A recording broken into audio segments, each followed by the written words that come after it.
Hello everyone, 大家好。Now I'm going to talk about a very important Chinese sentence pattern, that is, adjective followed by 不了。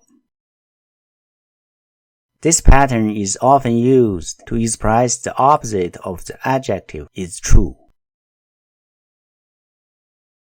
For example, 贵 which means expensive. 他的眼镜贵不了 His glasses wouldn't be expensive. 眼镜 means glasses. This is just a speculation. 好喝 好喝 means delicious. This one is used for drinks only, not for any food. 这汤好喝不了 汤 means soup. This soup wouldn't be delicious. This soup wouldn't be tasty. This is just a speculation or a guess. Next one, 冷 which means cold. 在泰国冷不了。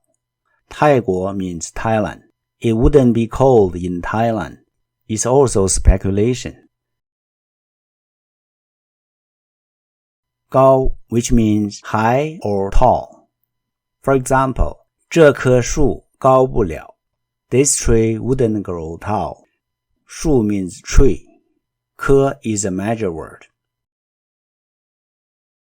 And next one, 好吃好吃 means delicious or tasty. It's used for food only, not for any drinks. For example, 那些葡萄好吃不了。Those grapes wouldn't be tasty. 便宜 which means inexpensive or cheap. 你的手机便宜不了。手机 means cell phone. Your cell phone wouldn't be cheap. There are two questions here for you to translate using 不了. Please write your answers in the comments.